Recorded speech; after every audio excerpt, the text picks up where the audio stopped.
Hello and welcome to flight number 10 of the Microsoft Flight Simulator VR Cape to Cairo challenge in a Cessna 152, no GPS, no autopilot, no any real indicators other than our eyes and our radios, and we're basically flying by the seat of our pants. Today, last flight, we did a little short flight. We had some issues with Microsoft servers causing me to go offline and not having access to real terrain data, which made me get a little bit lost. But we had some backups, and all's well that ends well. For today's video, I am feeling a little bit, since it's episode number 10, I'm feeling a little bit adventurous. Gonna go outside of our normal rules of going to the closest airport. We're gonna go all the way to Windhoek. If we get lost, there are so many airfields around the way. There are some ways to get to recover, but I think, I checked. Windhoek has a BOR, only a short range one, so as long as we can get into this circle, we should be fine. It looks big, but it's very easy to miss if you miscalculate. But we're gonna use some of these, whatever they are. We'll check now in the simulator if they're lakes or just salt pans or something. There are some rivers here. A big one that I think would be a good one to try and rendezvous with, so that we can use that to get into our circle here. And then what's also very exciting is there's an ILS here. I spoke about it last time, but an ILS, instrument landing system, which our little plane can use, believe it or not. We're gonna attempt to use that. Okay, am I crazy in attempting this? We'll see. As I said, there are, let's keep our measurement lines. Let's keep our range rings. Measurement lines can go. There are some landmarks we can recover, or at least I hope we can recover from. Sorry, that's not what I want to do. So yeah, let's see. We're gonna start from Oriental, where we landed last time. Runway 10. That's good. We are gonna go all the way. Getting nervous. So we're gonna land on runway 26, the ILS one. So select runway, destination. Runway 26. You see there lighted ILS. That's gonna be fun. Okay, that's good. We're not gonna fly that direct route. We're gonna add a few markers here in the middle for us. Let's see. Let's add this position to our flight to get into line with. There is a bit of a road there, but to see if we can see some water here. What else can we use? We need to think about backup airfields as well. If we do get stuck, we can always, when we see one, land, get our bearings, take the second leg. We don't always have to necessarily go all this distance, but okay, but we are gonna gamble it. I think it'll be fun to get into a bit of more civilization for a bit and make some good progress in a single flight. You can see here some of these names. As I said before, Namibia used to be a German colony, so a lot of German names still here. Let's see. Not seeing too much else here. Maybe this is a decent heading for us to then just try and fly this heading. Okay. So we're gonna take off. We're gonna fly this heading. We're gonna use this railway as a as a reference. Where does that railway eventually go to? It does eventually go to Windhoek. I think the city of Windhoek is here. This international airport, not sure if this is still city or outside the land, but guess we'll see. Along the way, if I see an airfield and I get tired, or I think it's, we're not exactly sure where we are, I think we'll always have them as backups. But I think it's time. Flight number 10, episode 10. What could possibly go wrong? Let's gamble a bit. Will I regret this? Maybe. Okay, what else? What else can we do here that's useful for us? Maybe just artificially segment this a little, so that at least there are some distances here in the middle for us to use. The more I see this, the more I get nervous because of the distance. Okay. I don't see anything else. I think what we can quickly have a look at is in-flight simulator itself, just to remind ourselves of. I'm not sure about this. This looks very risky. See, that's how it actually looks here. Some mountainous areas here.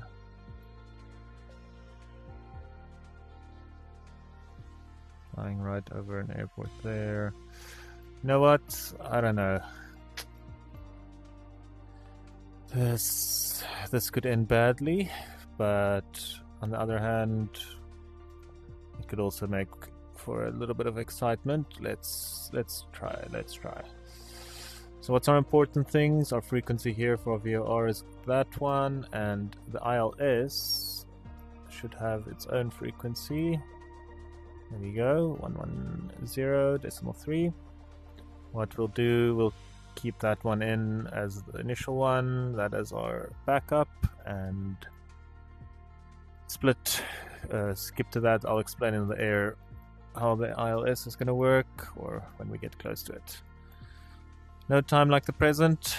Let's go. I'm not in VR mode. Oops. Okay, now we're in VR mode. I think this should be it.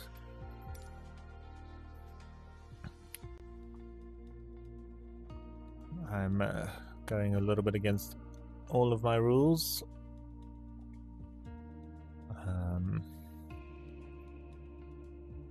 Yeah, I'm not sure how to. At what point I'm gonna start really worrying. But let's, we have a map. It's not like we're flying without a map. Let's think our important VOR. Now, at the very least, if we get into this 114.5, if we get into that circle, everything should be fine. 114.5, and that VOR does have distance measurement equipment. So we can use that 114.5, yes, and then our ILS approach here, 110.3.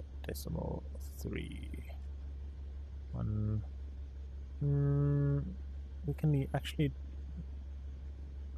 You know what? We can keep that one on the second one. It should also work. 110.3. I'll put it in both just in case. 110.3. That's fine. That way we will be able to use the both in conjunction to have some distance and so forth. Okay. For this one, it's going to be incredibly important that we maintain our headings. So the first important one, we're gonna take off, runway heading, and we're gonna when we hit this road, we need to go at 25. It should be right there. We need to go to 25 degrees until for about 21 miles. Oh, this mouse is acting strange. Okay, until we find this salt pan or dam or lake or whatever, and then we're gonna turn to 1 degree, so effectively on my compass north. Then we're just gonna keep following that. We're gonna see what landmarks we can follow and so forth. Okay, what do you think? Stupid plan? Way too ambitious? Over ambitious, if you will? I don't know. Let's see. Takeoff, runway heading, then at the road, 25 degrees. Flaps are up. I have controls. Everything looks good. Let's take off at Marienthal.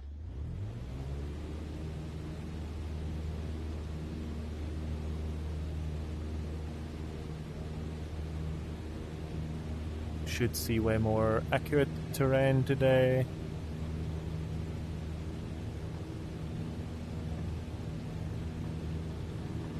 $60 knots, pulling up a little. There we go. Alright, runway heading is effectively 1 degree. The little Marienthal sign on the road, I wonder if that is really there. Looks pretty. So remind ourselves, 25 degrees as soon as we hit the road. Got distracted there by the Marienthal logo or a painted sign on the wall, or maybe it's rocks, I don't know. Alright, episode 10, flight 10. Can you believe it? We are going to the capital of Namibia. Okay. Cessna 42 is type Cessna 152 turning heading to 25. Feet. Request flight following. Just using my second hand here, bringing up our map. What time did I choose? Maybe I chose 10 o'clock instead of 8 o'clock. Oops.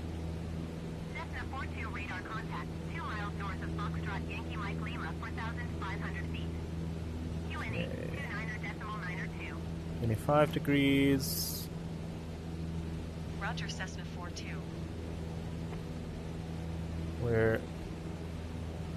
Oops.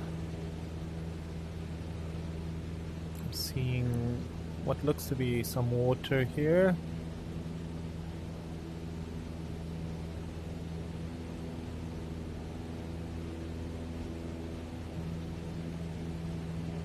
Oh. Okay.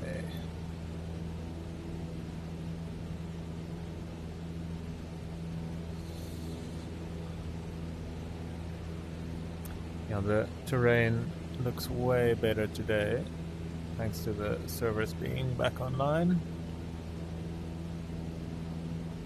Okay, or what are we crossing? We're crossing some road here.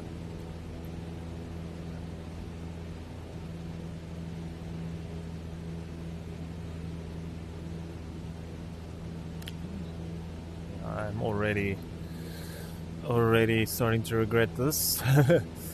That's okay. All these roads seem so much the same. If I can identify that as a railroad.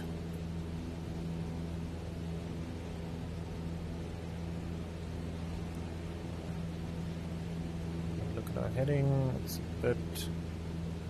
Try and keep it closer to 25. We're almost gone to 30.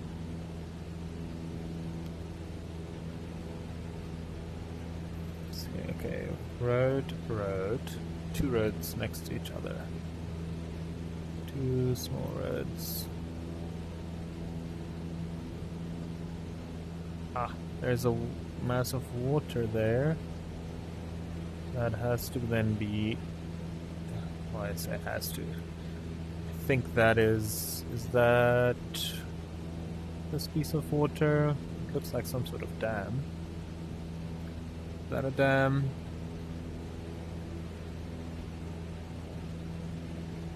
Cursor is getting in my way.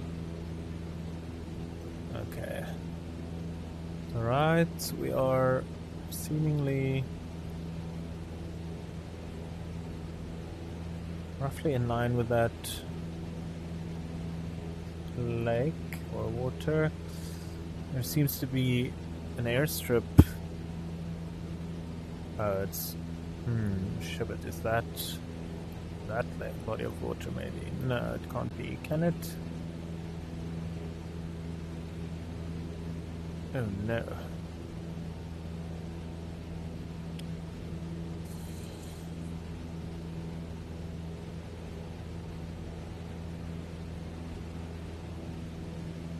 Okay, we're definitely seeing...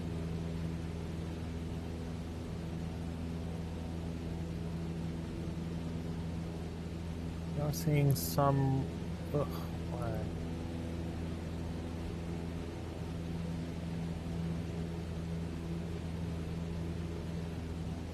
It appears that there's another body of water here. And then a road. Wow, okay. Lost within the first 5 minutes. Not lost, but the landmarks are not as clear as I would have wanted.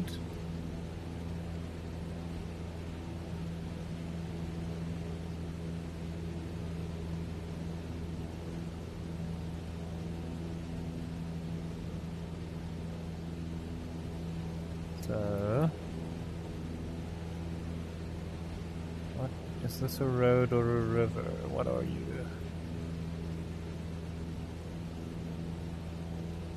Wish I could see, but it looks like a road.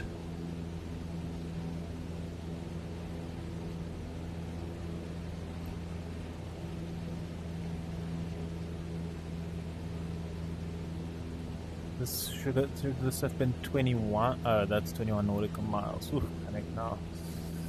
Okay, we're not panicking.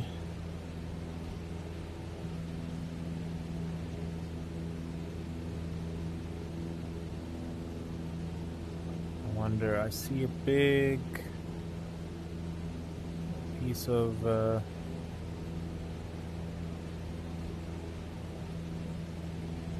surely that can't be our fault pan there.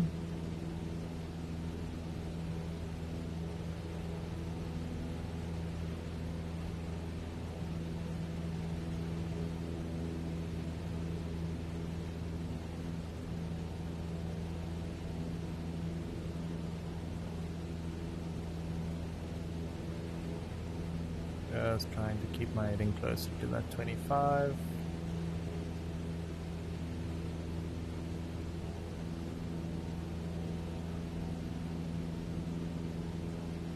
That does look like it could be our salt pan. What is this distance? 25 nautical miles. We're going at about 90. Yeah, that could be that. Is this? Aha! See a road here, making it a very distinct shape. That does seem to look... Oh, is it a road or a railway? What are you? Very straight line.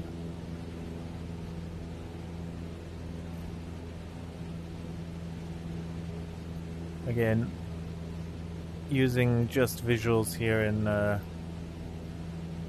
desert. Here you go with what is given to you, and that's not a lot. It's mostly a gravel road or something here and there.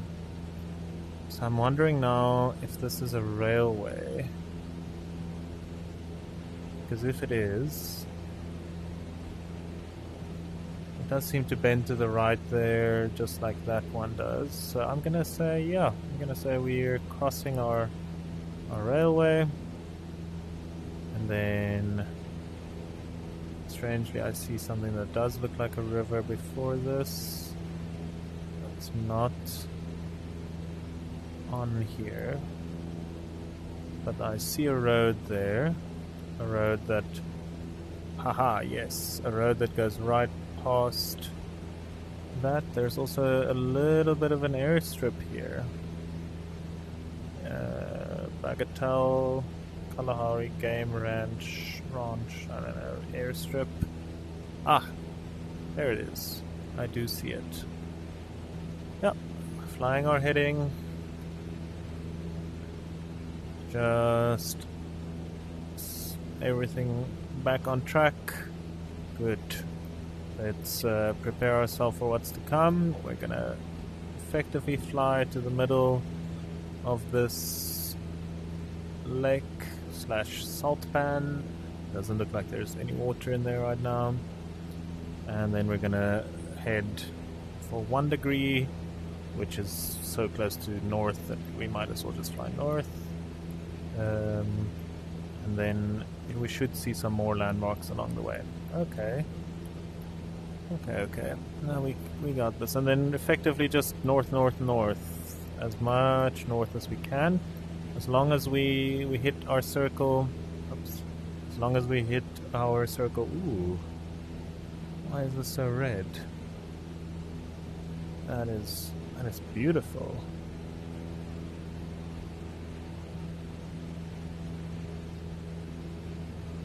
That came out of nowhere.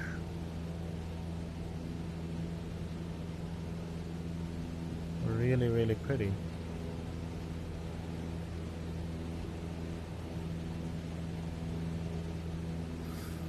Okay, we do have a clear visual on that airstrip, and everything aligns with what we expected. So, the next part of our journey, I'm gonna turn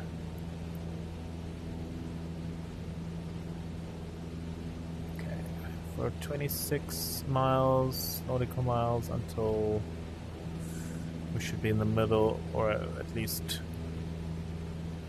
we're going to be here in between 3 different airfields to be like that we can use as markers. Good. Maybe I started my turn a little early. Wow, really, really stunning.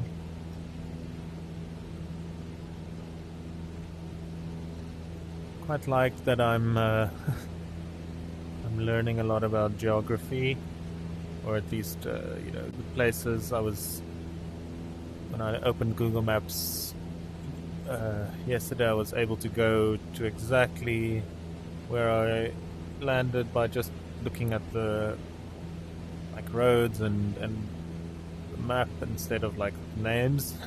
So even though I'm not here for real, it does sort of, it still feels a little bit that way, and it's a real good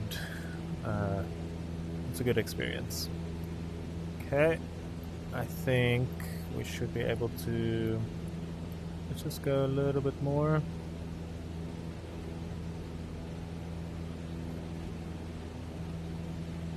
There was a Reddit thread recently where someone also asked, you know, what can they do to make Flight Simulator a little bit more fun or a bit of a challenge, and I mentioned this challenge that we're doing, and a lot of people seem to also think it's an interesting idea, and yeah, it gives it a little bit more purpose.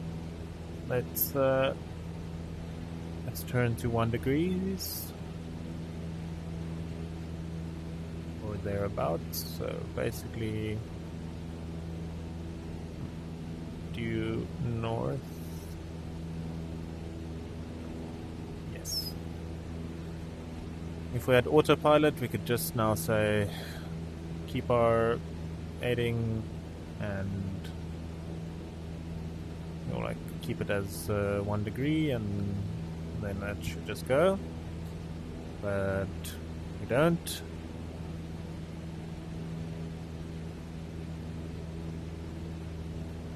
Do have a trim wheel though that I'm gonna ever so slightly trim the plane out. Okay, also gonna just feel a little bit of the mixture. We're 7,000 feet. Oops. See if we can get a little bit more power. I'm not sure why the mixture is fighting me. I think it's this map that's a bit close. Whoops. That's not what you want your pilot to say. Oops. Accidentally cut the engine for a small bit there. Luckily it came back quickly.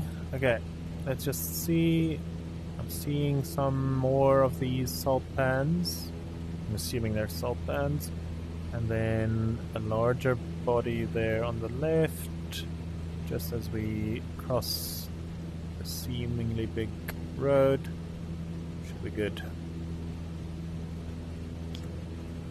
I need to remind myself every couple of seconds to just have a look at our heading, because now it's really, really important.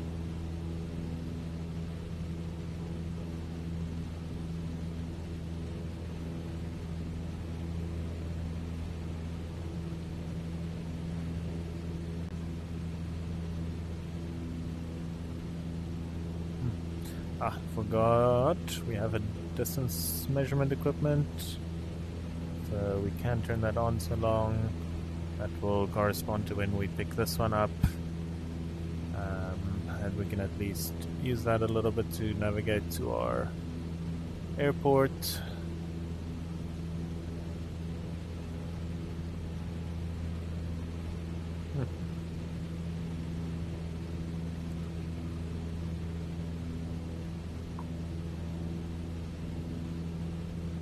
Okay, there seems to be as well, yeah, another road here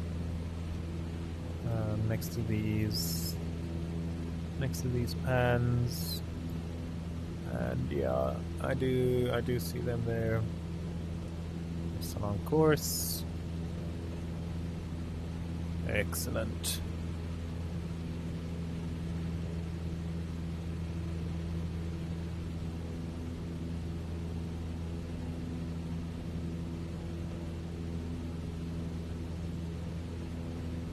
Yeah, if you do play Microsoft Flight Simulator and you want to give yourself a little bit of a challenge, I would say go to a place that you don't know and use a little nav map. There are some VORs and things that you can use, and try and fly there without using any of the assists that the game gives you, or GPS or anything, and you'll quickly find how much more you're paying attention to the little things, paying attention to your heading, paying attention to your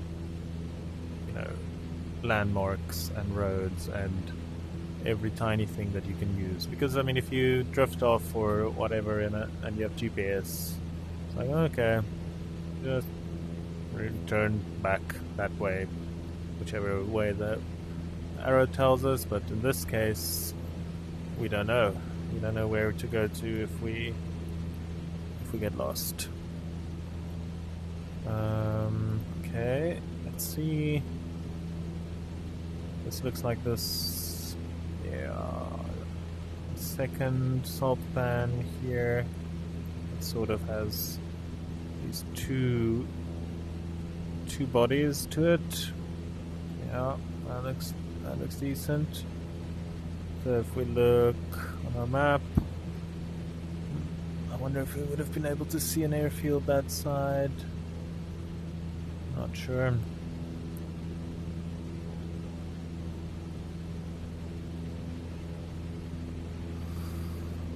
Okay.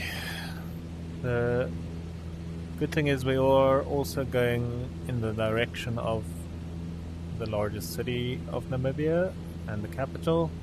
So I do imagine that, you know, once we get closer, we'll start seeing more civilization, more bigger roads, and I don't know, maybe that mountain there in the front is something.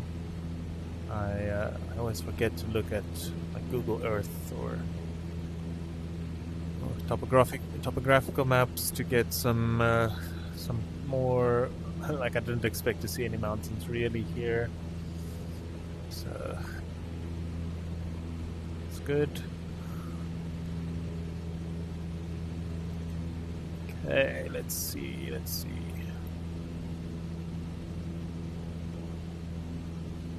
So also the final vestiges of these little salt pans. Yeah, it matches exactly. If you look, there's a body of water, which I believe to be that one. There's a bigger one here, which I believe to be this one, and then the second one behind that. And in between the two of them is an airfield, as well as to the east of that. We're not gonna land there. I do see something there that might be an airfield as well. Could that be? Doubted. It might just be a fairly straight piece of road. Heading still 1 degree. Well, it's an analog compass, so I can't exactly be sure that I'm at 1 degree, but as I said, around about there. When I looked at the flight simulator, it didn't look like there was a lot of wind, and it doesn't appear to be that our tail is being pushed or anything, so I think if we fly north, we should be going north. Okay. So far so good. I am almost tempted to go make a quick touch and go here in this airfield in the middle, but we have far to go.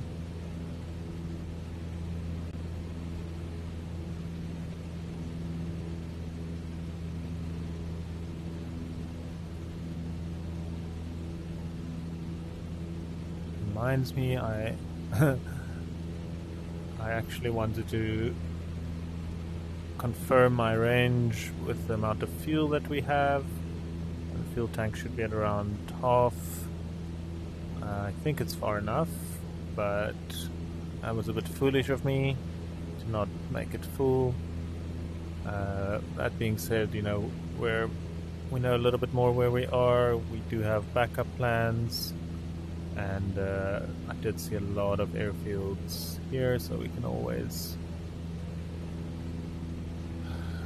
land if we need to. Not like the third flight where we really didn't know where we were, had no landmarks, nothing, due to our over-reliance on a VOR that wasn't there. Okay. All is going well still. Let's have a look roughly how long until we expect our VOR to come alive. Still a big distance. Let's see. Okay. About 3 times the distance we traveled since we made that change of course to 1 degree. So about a third of the way there. As soon as we get into that circle, we get the VOR. It's not that we can relax, but we can. We at least have some instruments then to tell us where to go. Didn't really, like, we're not flying towards the VOR. Don't think it really matters. Tune the frequency of the VOR, but I didn't choose my course direction indicator. I mean, we can probably... No, this is not correct. It's fine. We'll basically tune it to whatever is the closest one we're on, and just make sure it says 2, and that should be fine. And then, you know, we're not actually directly going to the VOR. We'll be able to use the distance measurement equipment and then fly a little bit to the right, intercept our glide slope here, or ILS, and use that to come into this airport. I think it's an international airport. So I'm going to assume that it's going to be a big one. The biggest one we took off from Cape Town, which was probably, I would guess, a little bit bigger, but this will be the biggest one we're going to land at so far. Second biggest one was probably the first one we landed at, that Air Force Base, but this is going to be the biggest one. Alright, I do see this airfield as expected there. My mouse is acting very strangely. Something is weird with it. Doesn't want to move, but okay. Let's just confirm. We're basically...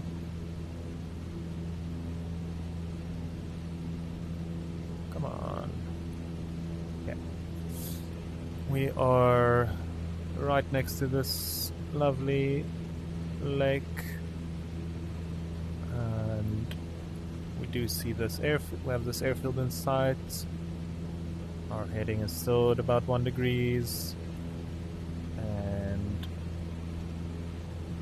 we see that body of water, and it's interesting. The second one is a salt pan, or doesn't have water in it. I'm not sure how it's determined which ones. They look the same on the map, so maybe it was just when the photo was taken for this area, or something.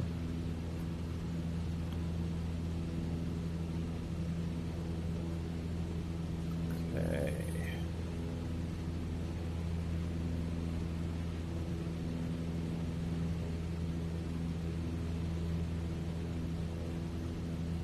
Yeah, there in the beginning it was a bit touch and go. There were so many roads suddenly, so many railways. I just kept my heading as the plan was, but I was a bit overwhelmed by all of the things. I wonder if I ever do decide to go pilot training, if all of these,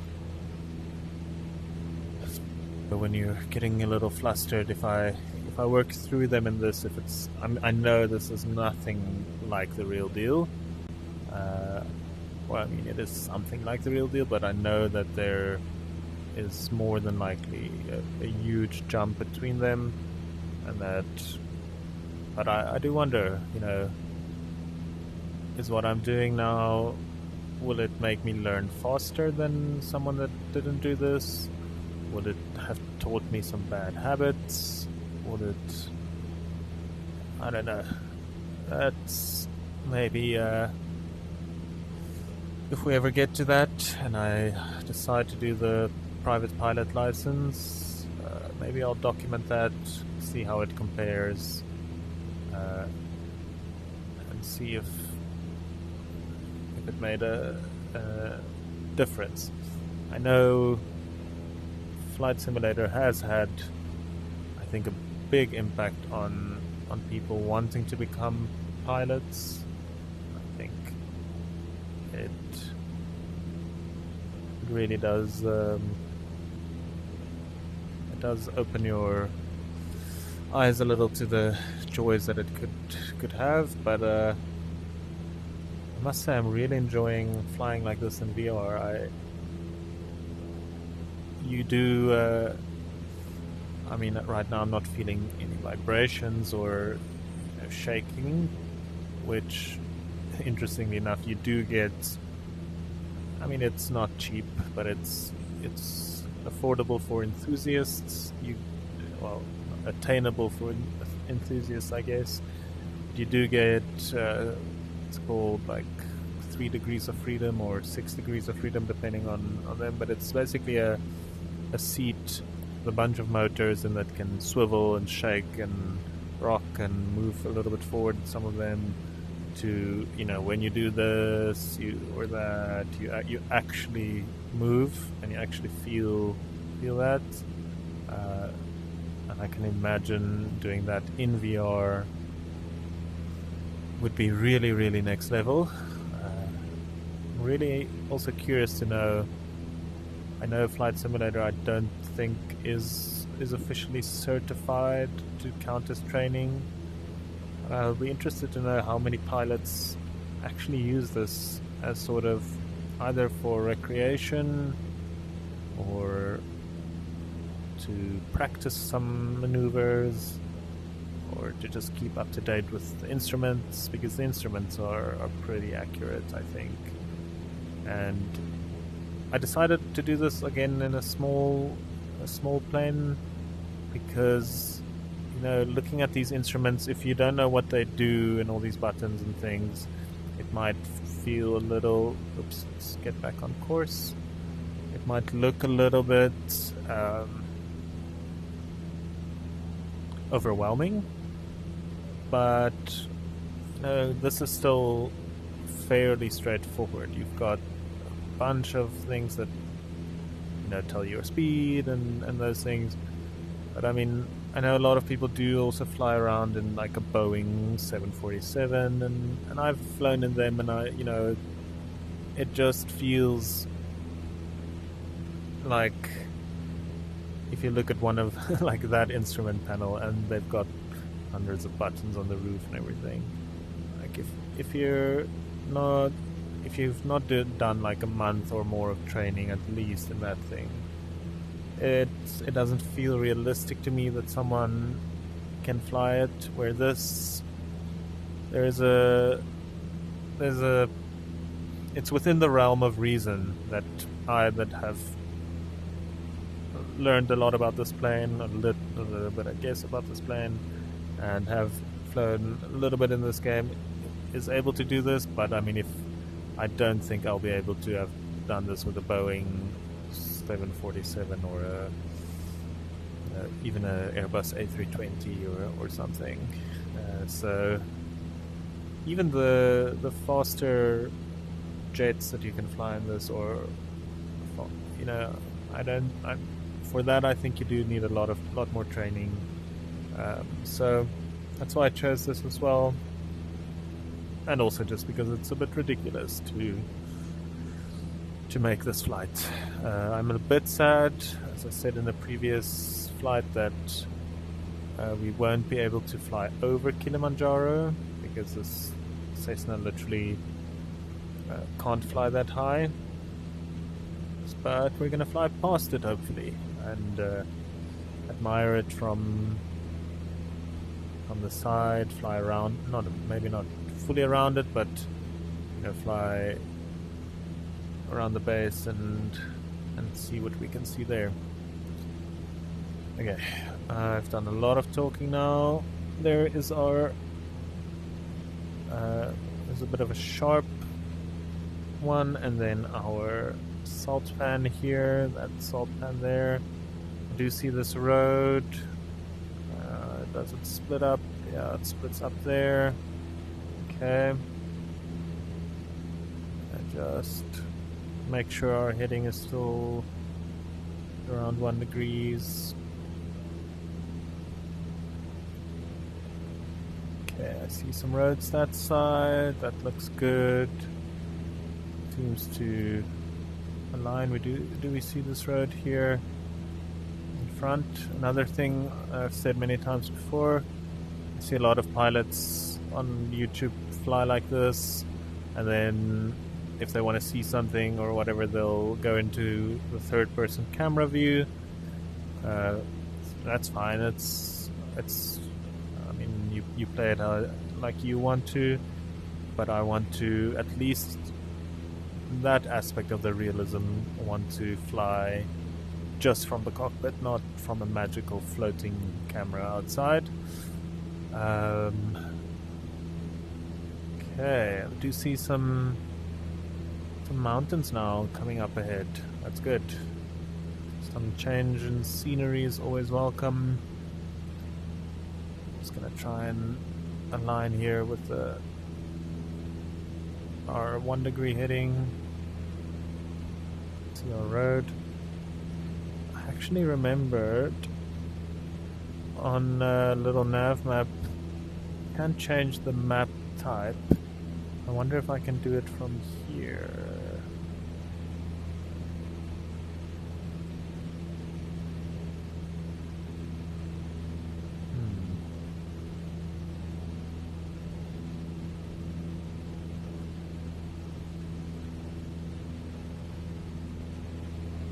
Does not look like it. Okay, is there anything else here? No. I don't want to press anything that tells us our position, even though, you know, at this point, having a bunch of very clear points of reference, I'm just confident. But yeah. Okay. In the distance, there seems to be a glider airport somewhere around there,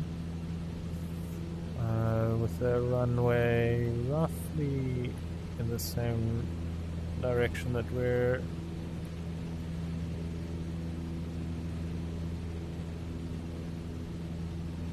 looking.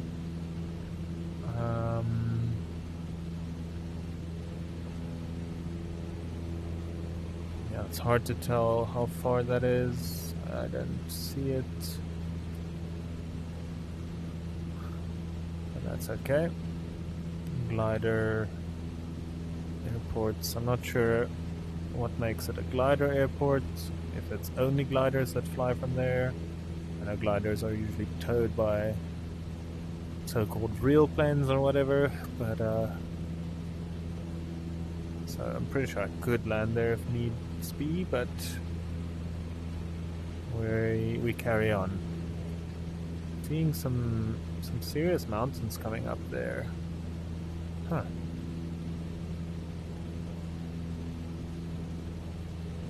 Then now for the big question. I think this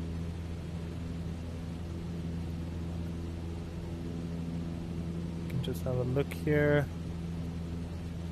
Is that a railway?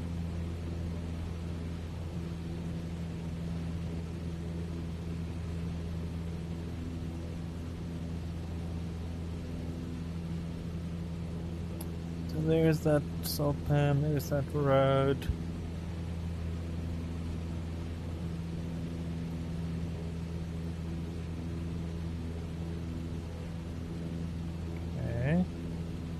Seeing this big road coming up here, and I'm gonna assume, that that's that, and that is this area. I'm just wondering, I'm not quite seeing the railway that's supposedly coming through this region, or is that just is that a railway, or is that just showing a region? Oh no.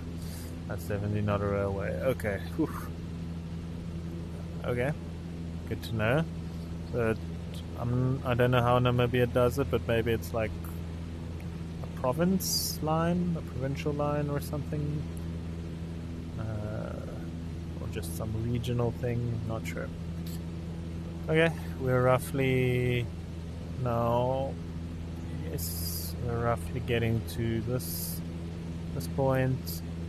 Not a lot of markers to go by, except another road that we should be crossing near perpendicular to in the distance.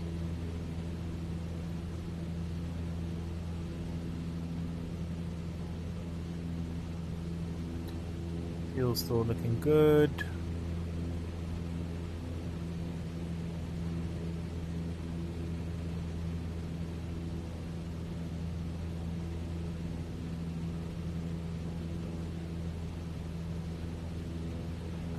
Okay, but another one is in a bit. There seems to be a airport slightly to the right, if our course is still correct.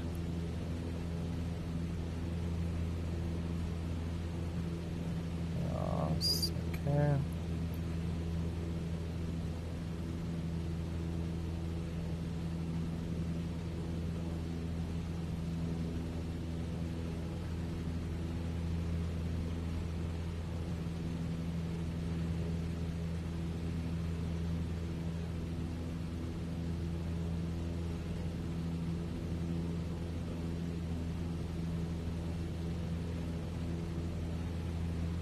Just trying to look out for that airport, trying to see that road. Doesn't look like a very big road. Maybe it's a dirt road. Do you think I see something?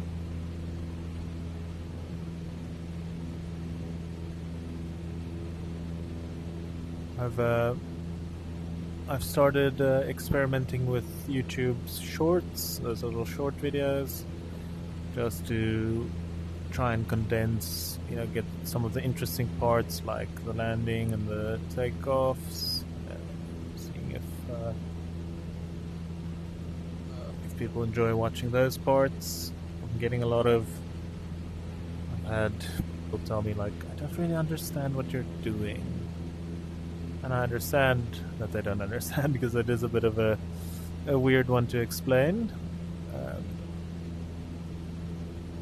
To explain to them that, no, I'm not really flying. I'm flying in a simulator and in virtual reality with the headset on. Okay, what I thought was that road, I don't think is. So it's probably a little bit further on. I've gone a little off course. Gonna try and just get back to north. Trying to look for a road.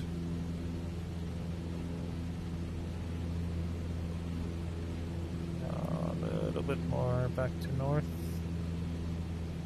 Our intended heading is 1 degree, so...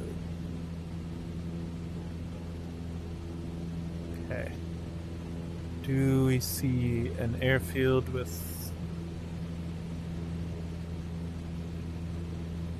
a runway of basically almost exactly north?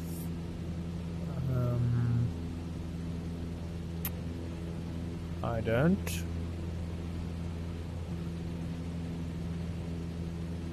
Not yet. Could that be our road there? That is the case.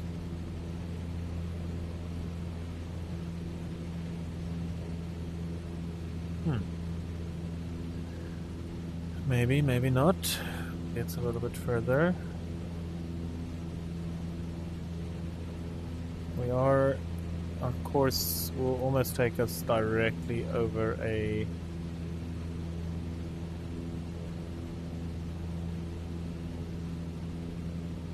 airfield as well, eventually.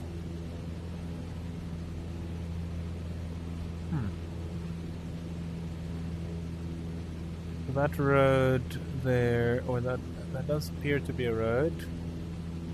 Could that be an airfield? Gonna point the nose down a little bit. So there's that road. Could that be it? A little bit too close to that road almost. Don't quite see it, but it's not critical if we don't.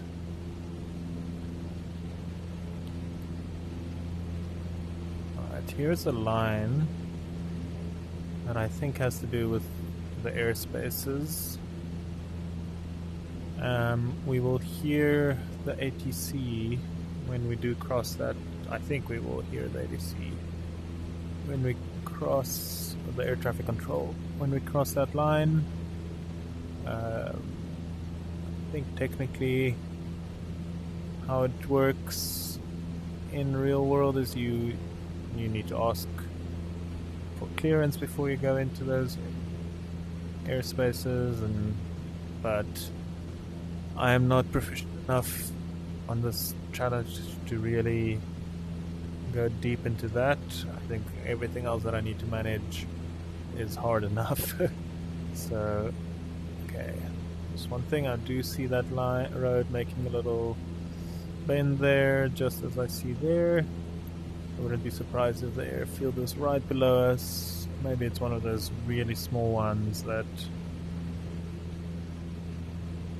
isn't really rendered.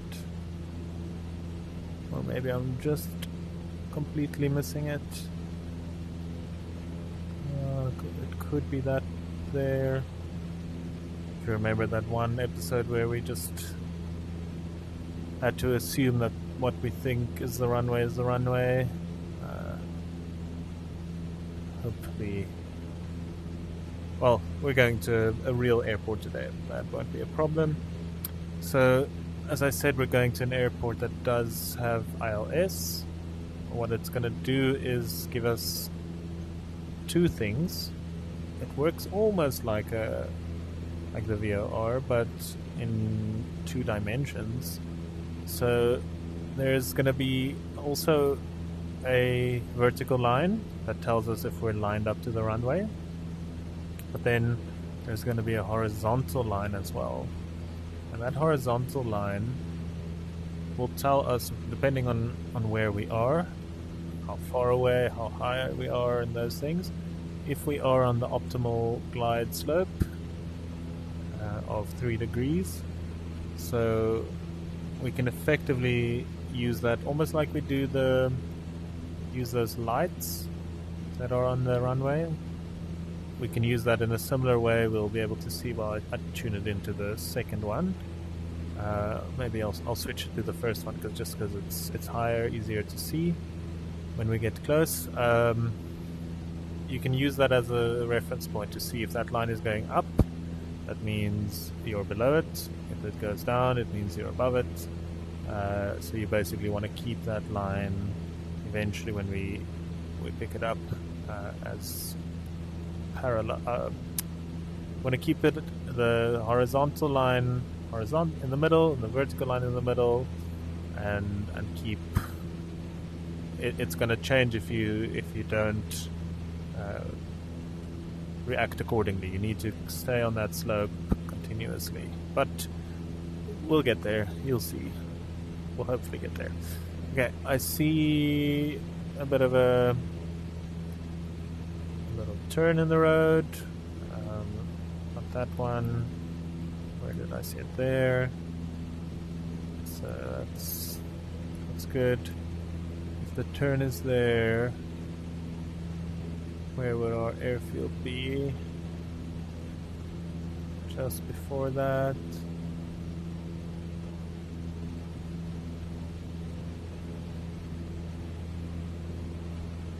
Well, not our airfield, just this airfield that we want to use as a reference point. It does also look...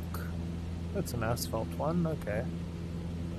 Not sure what the difference between asphalt and bitumen is. Maybe just the spelling. Right, okay, looks like there's a road going right through these. I wonder if that's just a natural gap in between, or if they actually carved that out. But it is good to see mountains again. Oh, I'm not sure if we can count this as mountains, but it's good to see a little bit more detail in the ground, not just flat. Although the desert was beautiful in its own way, it's nice to have some points of reference that we can gauge a little bit more. So far so good. Yeah, we We do go right to the, or just to the right of this bend. That's good.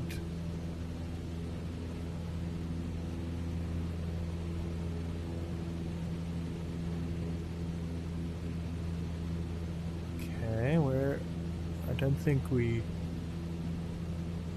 I saw that airfield. Ah, here it is. Right below us. Good. So we are to the, yeah, we're pretty much exactly where we wanted to be. Who knew that compasses worked? Okay.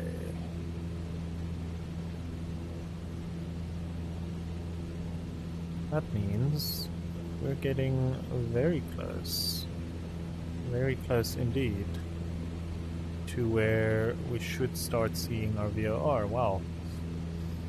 Okay. Getting a little bit excited. Yeah, there's the airfield. We still have plenty of fuel. Oops, I need to make sure my heading doesn't deviate too much. Just sort of using this road here as a bit of course correction, because, oops, where are we?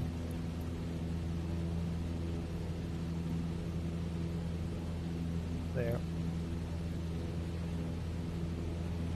Because there's the airfield, so we can basically carry on flying at this heading. I am confident we're gonna get our VOR soon. If we take a look there, look at that road, making a sharp right-hand turn there. There's a sharp right-hand turn, and then that's roughly our VOR range. Very, very exciting. Haven't had a VOR in a while, so getting a VOR plus ILS plus distance measurement equipment. What have we done to give such gifts? What do you think so far? Do you think this gamble was worth it, or gamble more of a optimistic and a little bit maybe too confident flight? I think it's actually worked out well. The question is, was there some luck involved? Am I getting too cocky? Let me know what you think, and whether you think it's good to take risks like this and not just fly too conservatively. I mean, the alternative would have been hopping to each one of those very small airfields. I don't know. I saw the airfields. Oops, let's just get our heading back a little.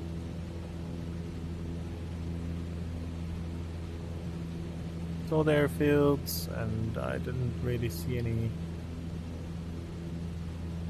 problems, so quite like it. Quite like that we're making a lot of progress. As I said, from this point, I just wanted to get to Windhoek because I've never been there. At this point, we're going to start going northeast in the next ones, so that we can reach. You can see all these airfields here. This area called the Okavango Delta, which should be beautiful. That's why we want to go there. I think Maun, been there in real life, would be the next goal after Windhoek. Not directly, maybe.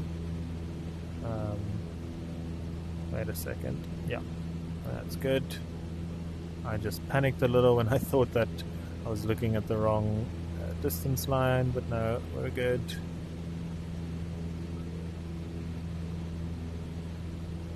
Okay, we're seeing that road Those mountains look a little bit more like real mountains, although these are decent as well. Oops. Okay.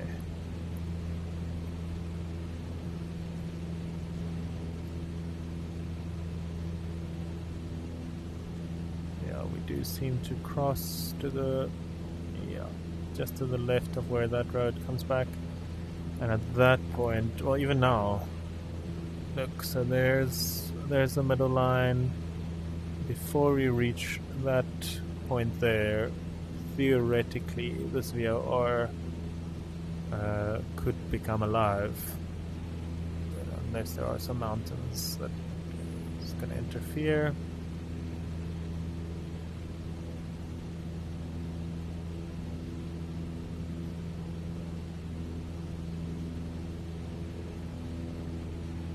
Let's see if it comes on. That little light's gonna go on. It should say 2 when it comes on, as well as that distance and all those. That instrument will also turn on. They're linked. Okay.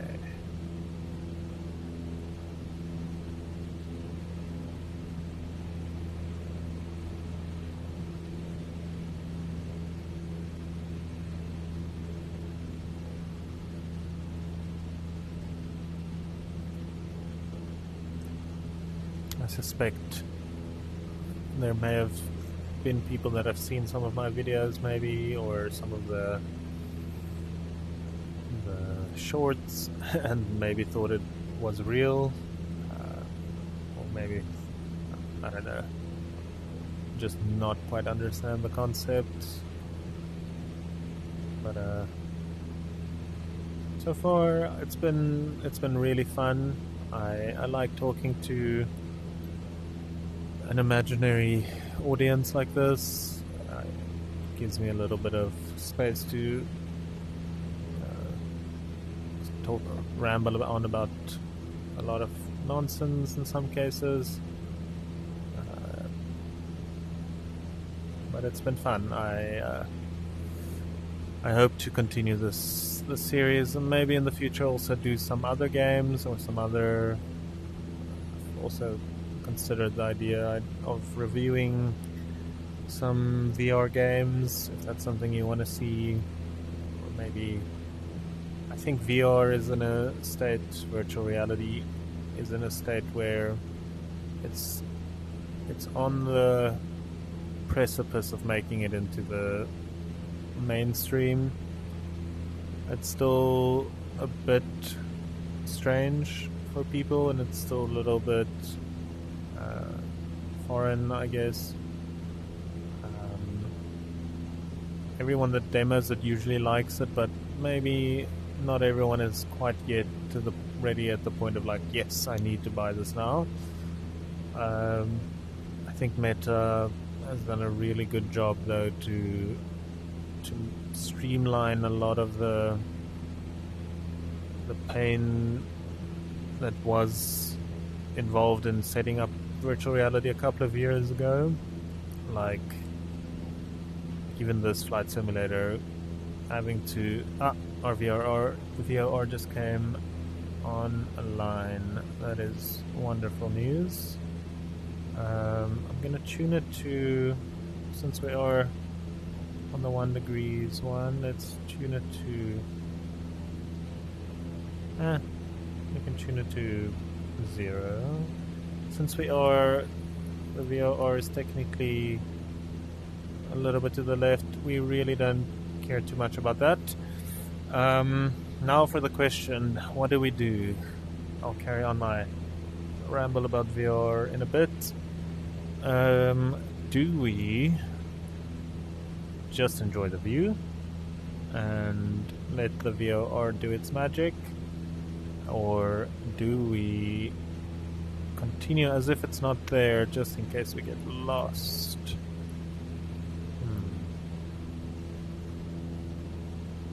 So remember, the VOR doesn't give us a pinpoint, but at the very least I can always fly towards it.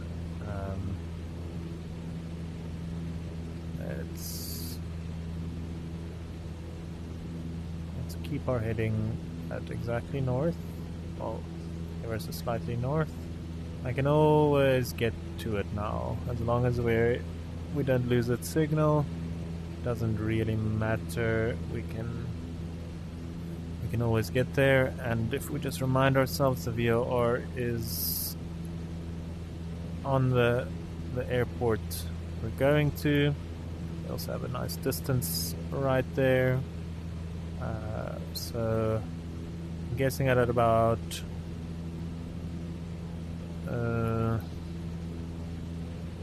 5 miles away from it, we can probably start turning away to this side, try and intercept that ILS, and that should be great. It'd also be good to maybe see some of Windhoek, see some civilization, as I said before. It's been a bit barren in the last few flights, but I guess that is Namibia for you. It definitely has its own beauty.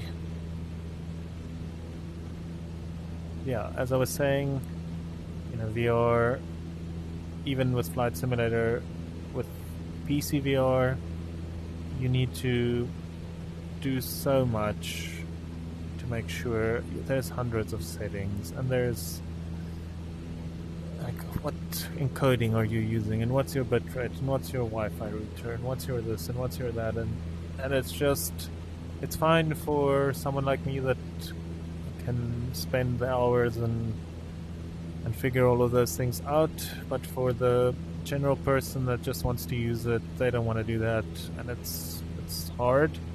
And that's why I think, like with Meta, with the standalone stuff, you can buy a headset like this for your parents, and they should be fine. And it's a single device that can do a lot. Yes, it will look better if you have a high-end. If you have a high-end PC, it's better, but I think that gap is slowly closing. It's still a big gap, but the stuff you're able to do on just the Quest is really quite amazing.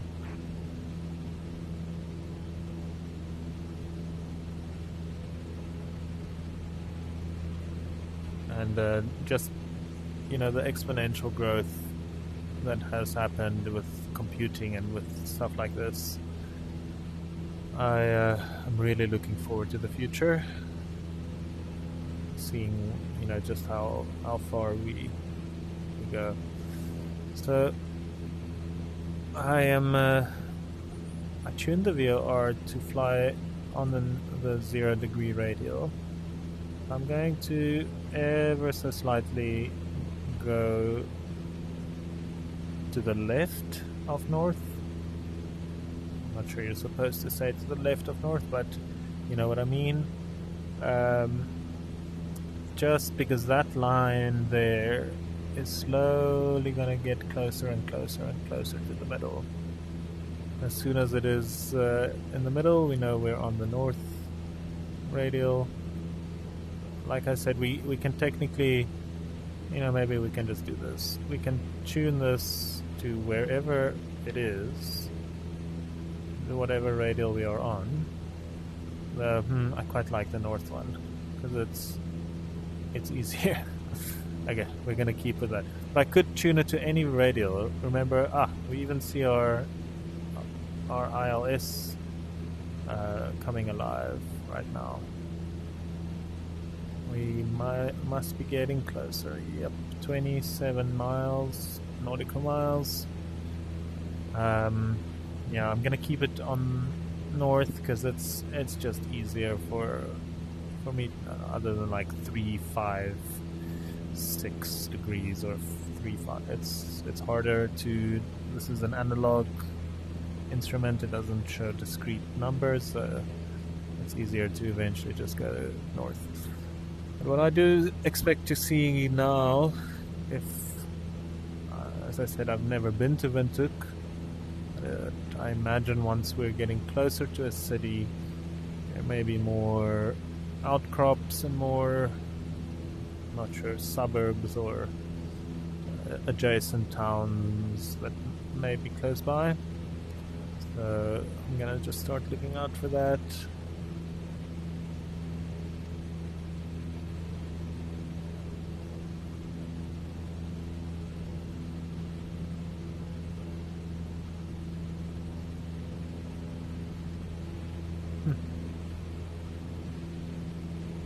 Yeah, you can see the line getting ever so closer, and reminding ourselves it is saying 2. That's good. We are just under 26 nautical miles away.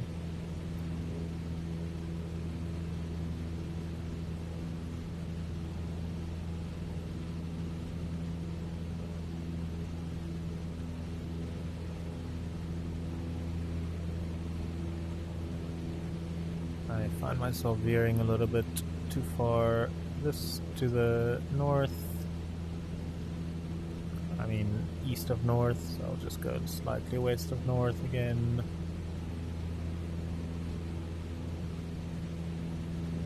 I recently also learned about that little gauge there that says suction. I think that has to do with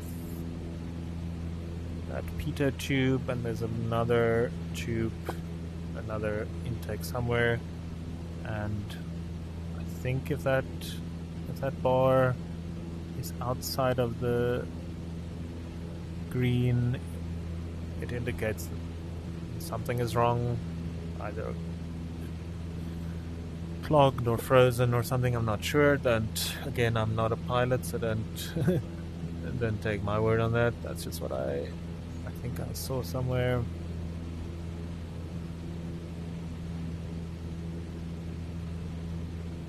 Yeah, slowly but surely I'm starting to understand these instruments a little bit more.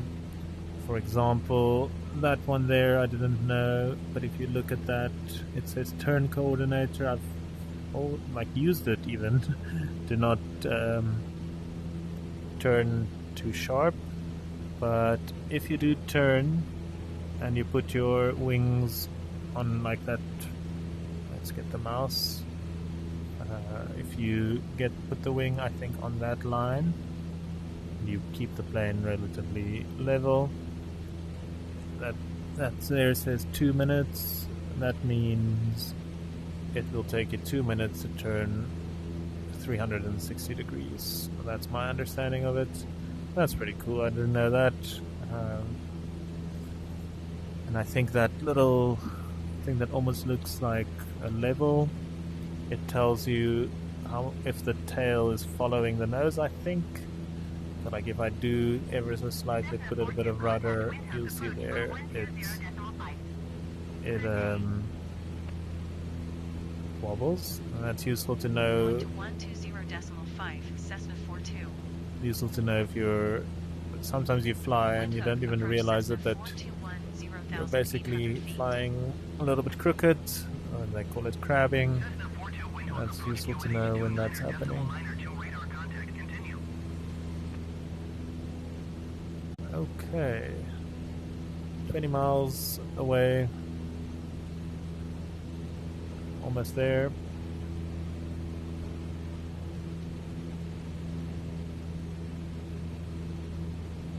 So let's get everything set up again. So we know we're gonna land runway 26.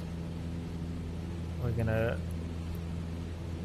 effectively, once we maybe have visual here, we'll just fly to the right. We'll use that line just as it was used here. We're going to use that one, which will align us directly to the runway. And at that point, we probably, even if we get a little bit closer, we'll see the horizontal line also come up, and then will basically, depending on how far away and how high we are, we might be above it, we might be below it. We'll just turn in and then manage our heights accordingly. Easy.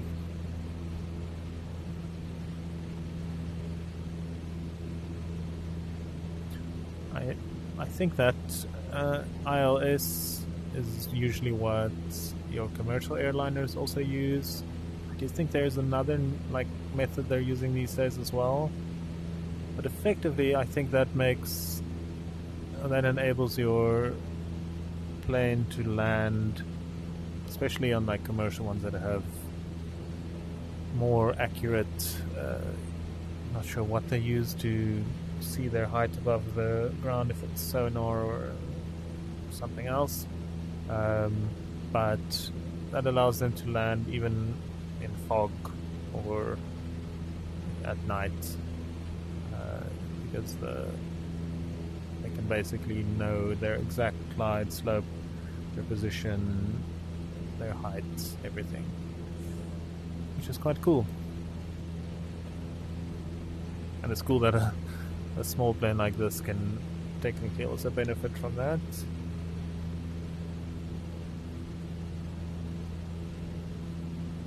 Though I haven't attempted to land with one in complete darkness.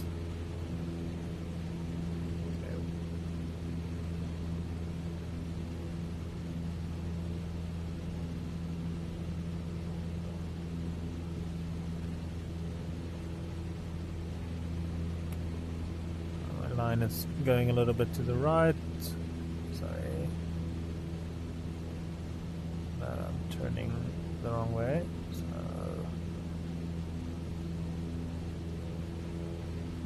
just gonna try and center it back up.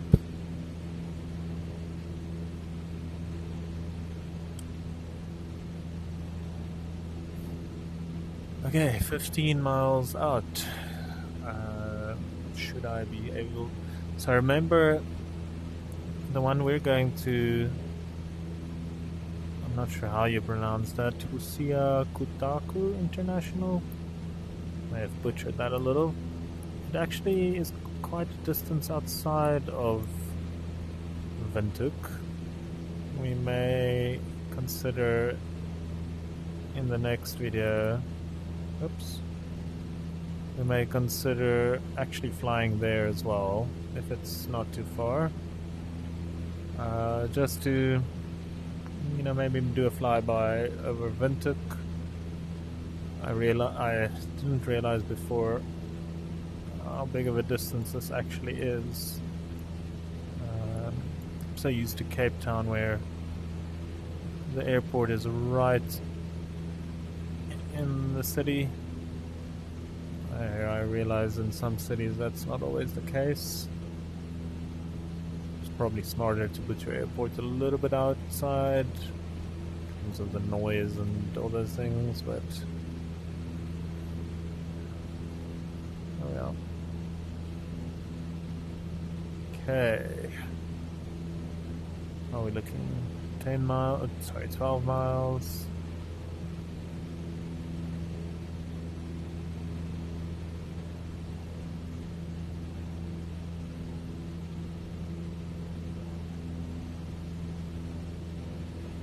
A lot of haze here. I'm not sure if that's weather, if it's just the way the game renders the sun. That looks pretty.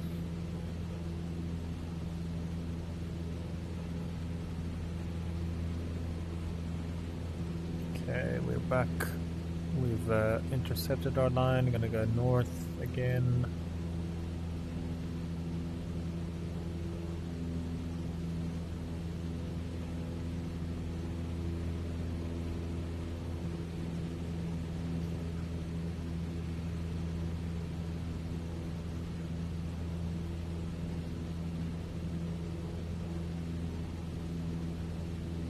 Okay. Not really seeing anything in the distance.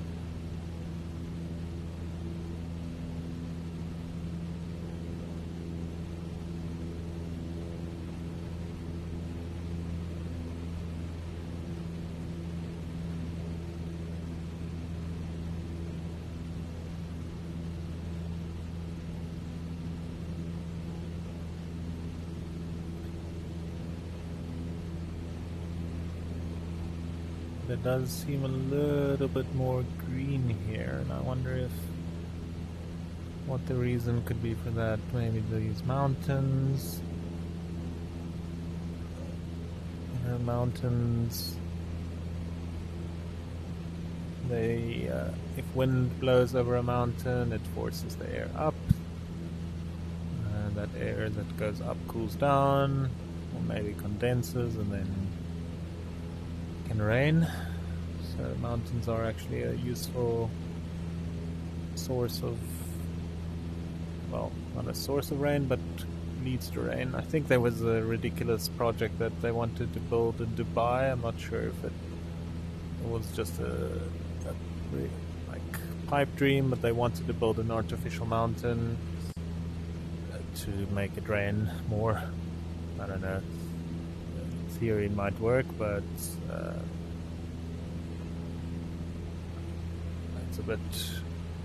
it's a bit crazy. Okay, now the interesting part. I don't yet see the runway. I don't yet see the airport. I don't yet see too much civilization. We are getting close. Just see my line deviated a little bit, so I'll quickly try and catch that again. It might even be a decent idea to fly. Oh, I see it. I do see it. Okay. Alrighty. I think it's right there. There's one runway, there's the other. So what I'm gonna do is ever so slightly reduce our speed. Unless, yeah, no, that has to be at 6 miles. So we're gonna fly all the way out here. Those ILS's goes very far. We're just gonna effectively miss the airport. Or fly away from it. Let's see, could that be anything else? I don't think so. Yeah, there it is. Usually you see some flashing lights. I don't see them, but it's maybe a little bit far. A little bit bright in Namibian sun.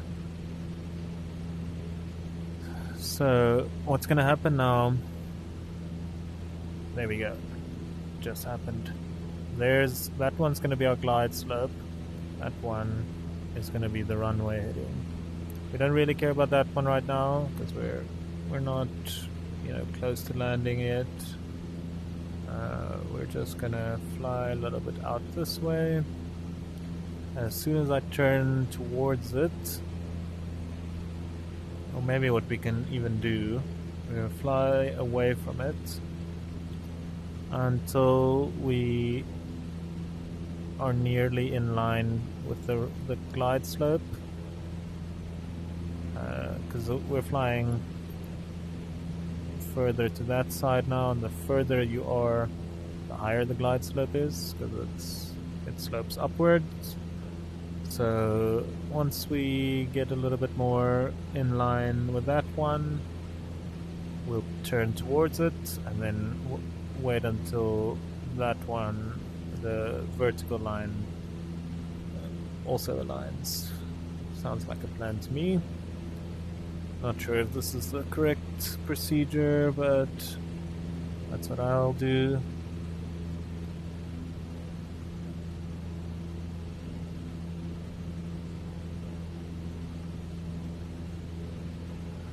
Okay. Try and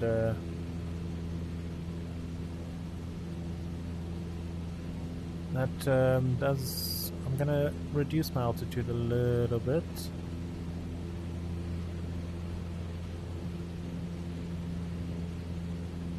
We are quite high. This runway is at, so hard to see with all these numbers.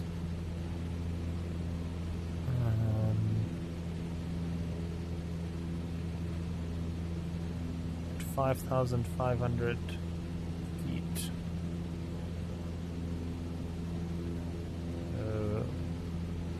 could that be?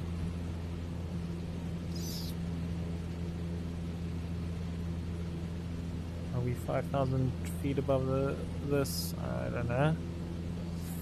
Okay, I'm gonna turn so long, although maybe a little bit further. Just gonna reduce altitude a little. Slowly, diagonally make my way to intercept that line. And now that vertical line should come from the right to the middle.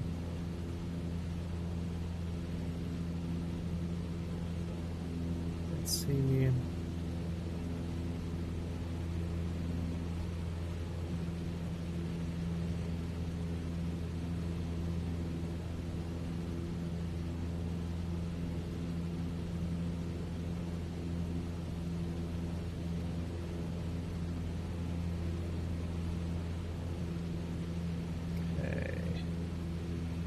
Nearly perpendicular now.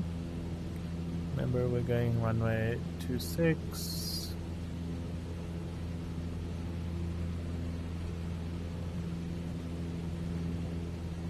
Should be perpendicular now. Now that line, I'll just reduce altitude some more.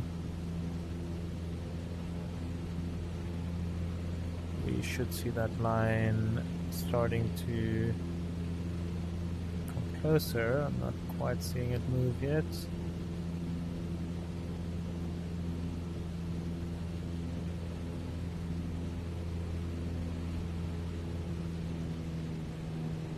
Gonna try and reduce some altitude.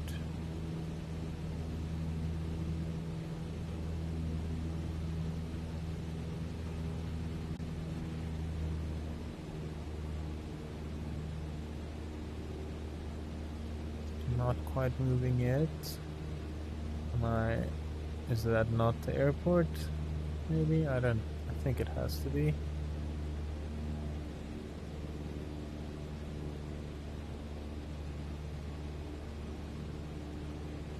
might start I think it's quite sensitive, so it might move very quickly. Might overshoot it.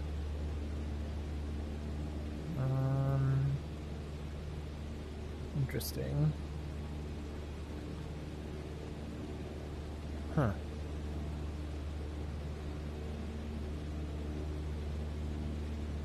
Still not aligned, but that thing is not moving.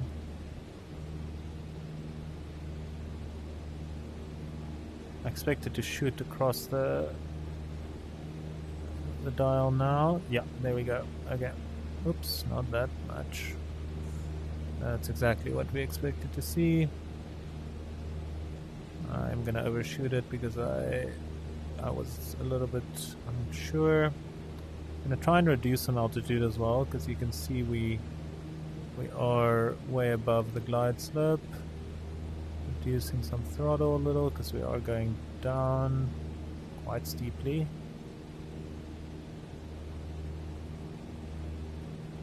Okay, I'm just gonna get rid of this map. I want to confirm my flap levels and mixture all the way in. But I'm not sure about that. It does feel like we're losing power there. Okay, so we are getting in line again. We are too high. We want to catch that glide slope.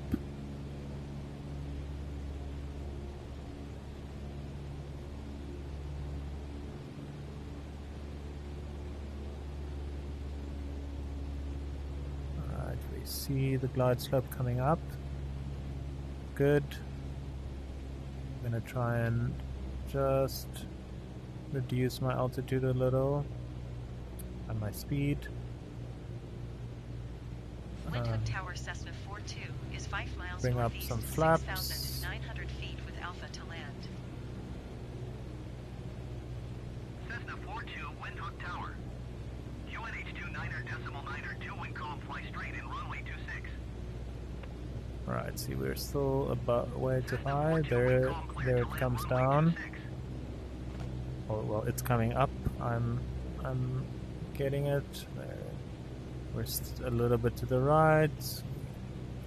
Trying to line those two.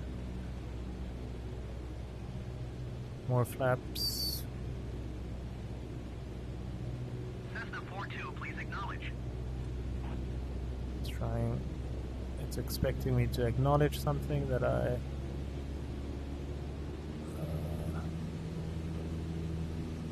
I've gone way too low now. Cessna 42, did you copy?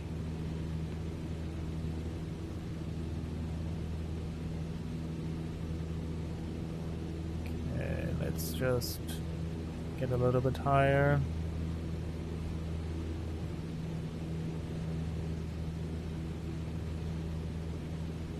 Cessna 42, did you hear my last transmission? And ATC is going to be really mad at me now. Okay, there we go. Can bring our flaps back out.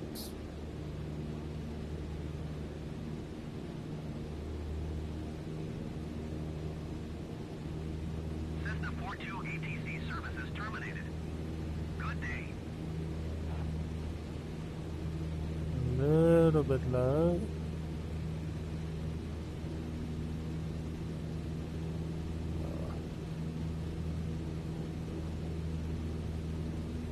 Okay, yeah, see, I'm too low. Just gonna go a little bit higher.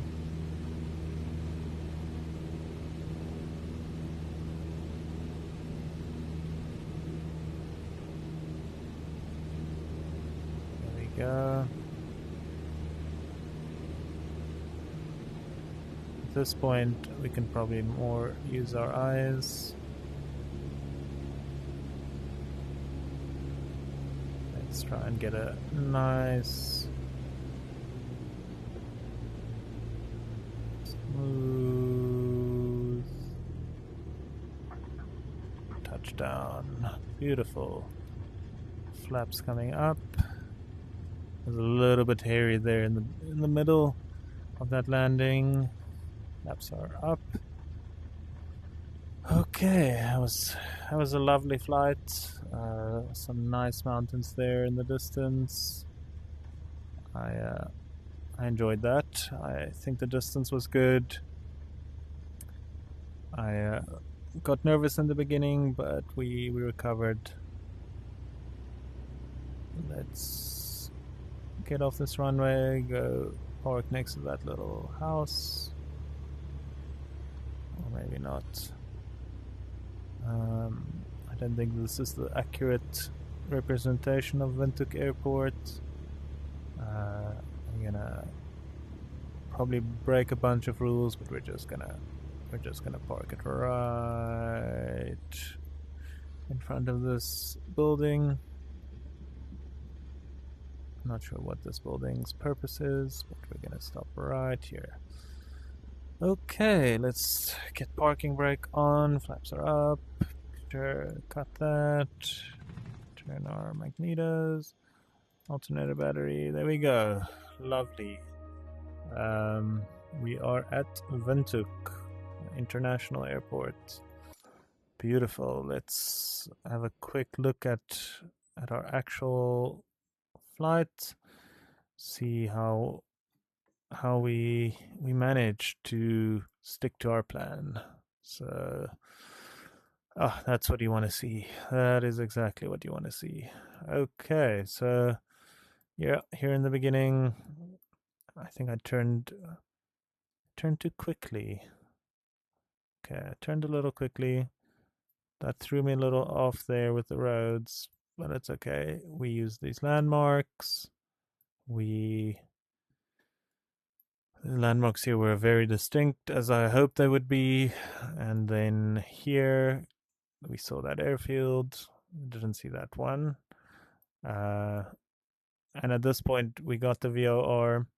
We didn't much care for, because we did want to fly here, like I did, but at that point the VOR was good enough to keep us on this rough,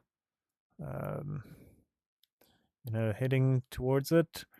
We saw the airfield here, we turned away, we intercepted our glide slope, had a bit of power management struggles there to stay on the glide slope but not fall. But I'm pretty happy with that flight. Thank you very much if you made it this far. I hope you. Oh, let's get back. I hope you enjoyed it as much as I did, and I will see you on the next one. Have a lovely day. Bye bye.